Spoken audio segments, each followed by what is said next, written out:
This episode is about the number 8 team on the Juggernaut Index, the Minnesota Vikings. If Brett Favre only knew what he knows now, perhaps he'd re-retire. Or re-retire, if that's more accurate. Not sure, it's tough to chart the finish to number 4's career. In any case, Favre's receiver core in Minnesota is not what we thought it would be. We had to call an audible on the Juggernaut schedule, in fact, because this team needed to be downgraded. The Vikings weren't originally on the calendar this week, or next. But Sidney Rice's hip surgery has a trickle-down effect.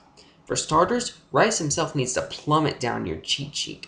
In smaller leagues, he's off the board entirely. Rice recently had surgery to address a hip injury he suffered in the NFC title game. The injury failed to heal during the offseason, then worsened during camp. Here are the essential details, straight from Rice's blog. In the best case scenario, he'll miss half the season. In the worst case scenario, he'll be on the shelf until the Tavares Jackson era begins. Either way, Rice clearly can't help you this September or October. The man caught 83 passes for 1,312 yards and 8 touchdowns last year in a breakout campaign, so this is a significant fantasy event. If you've already drafted Rice, then the first and most important piece of advice we can give you is this. Don't panic! I repeat, do not panic! It's not necessary to make a desperation trade in August. No one needs to massively overhaul their lineup before week 1. If you're in a competitive league, then other managers are no doubt coming at you with lopsided trade offers that involve various low-ceiling wideouts, and you might actually be considering such deals because you're overwhelmed by Rice regret. But remember, useful wide receivers will be available early in the season via the free agent pool. Be aggressive with your waiver claims and FAAB bids. In football leagues, a significant percentage of ownable talent at this position, even the elite talent, will go undrafted. This happens every year in every league. Many of the game's most important assets will be mid-season pickups. In fact, Rice himself was a waiver wire ad in most leagues last season. So was Miles Austin. So was Mike Sims-Walker. So was New York's Steve Smith. If you make a panic trade, believing that a Schaub for TO swap will somehow repair your roster, then you'll only make a bad situation much, much worse. Nonetheless, this is a bad situation. Rice's big year wasn't an accident, nor did it simply happen by Favre turning an ordinary wideout into a fantasy star. Rice is a legitimately gifted player with terrific hands, ideal size 6'4", 202, and unusual leaping ability, 44-inch vertical. Minnesota doesn't have another receiver on the roster with his all-terrain talent. Percy Harvin is, at his best, an electrifying player capable of turning a short completion into a game-changing play. But he of course has medical issues of his own. Harvin has been sidelined for much of camp due to severe migraines, an issue that plagued him late in an otherwise excellent rookie season. There's actually been a migraine-related price adjustment on Percy in recent drafts, making him a nice risk-reward play. He's a scary talent when he's right. If he falls to around 7 or 8, and that's where he went in nearly every draft of this 3-day fantasy marathon, where I served as a roving instructor / surrogate drafter, and then you'll need to jump.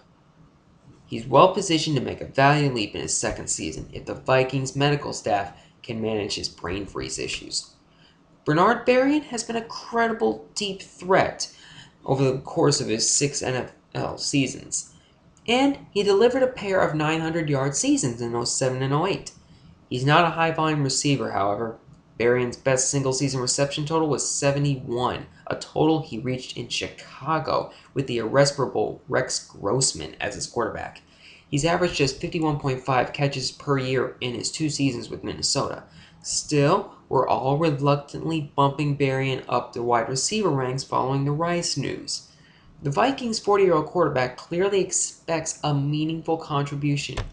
And I quote, "We know we can pass. Without Sidney, it sure makes it tougher. Going into the season last year, no one expected the season Sidney was going to have, so maybe there's another guy who can step up and do that. Bernard's a sharp guy. He wants the ball, and we're going to try and get it to him."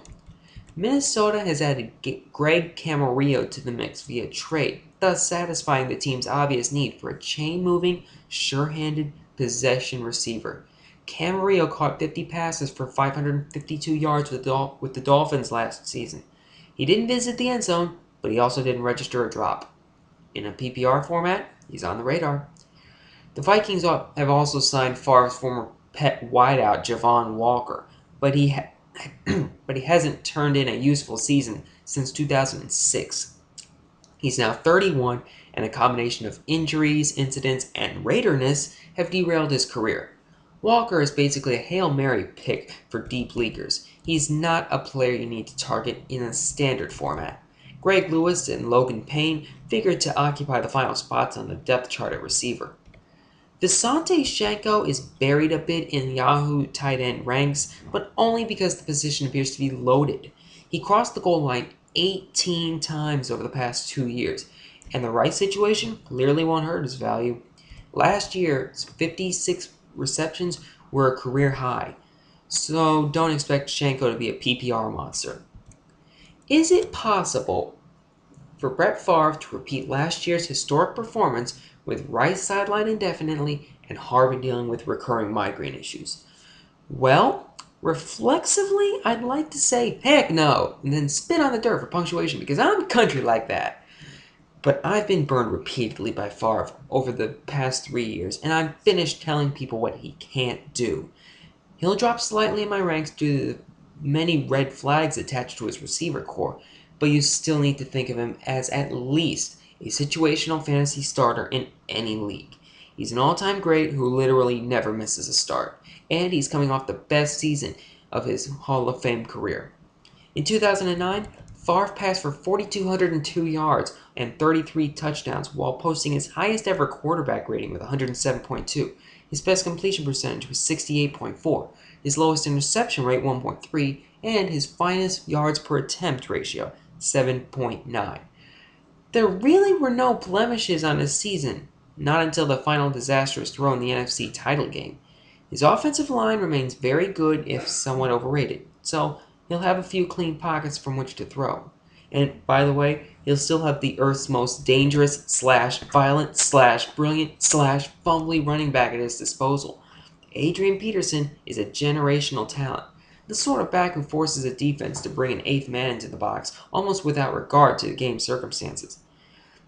He is already in line for a massive workload because Chester Taylor relocated to Chicago.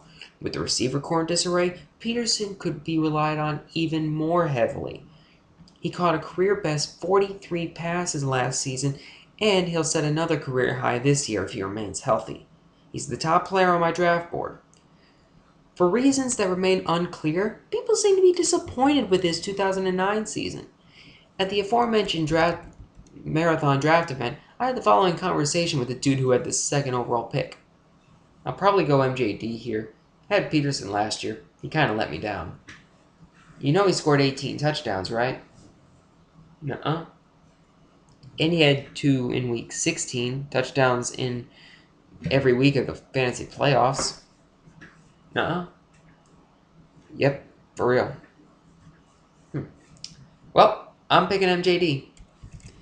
Of course, there's nothing wrong with Jones-Drew, but we're 3 seasons into Peterson's career, and I'm completely sold.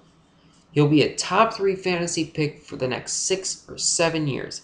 If he gives us yet another 16-game season as he did in 08 and 09, then we'll probably need to retire the injury-prone label. Rookie Toby Gerhart is merely a handcuff, a relatively ordinary runner by NFL standards.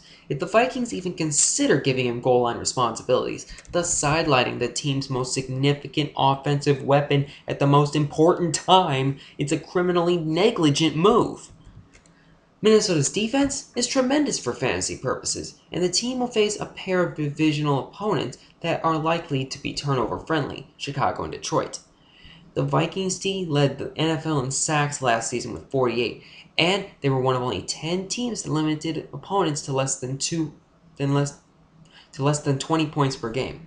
This is a top 5 unit in the imaginary game. If defensive back Antoine Winfield and linebacker E.J. Henderson return to form after injury-marred seasons in 09, well, look out.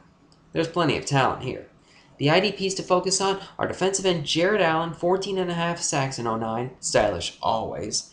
Defensive end Ray Edwards, 8.5 sacks and 51 tackles. Linebacker Chad Greenway with 99 tackles, Henderson, and Winfield. Okay, Norseman, you've heard my take. Let's hear yours. Turn not from a challenging sword nor foreign ship. Blorgoth. Blow loud the horns, etc., etc., etc., etc.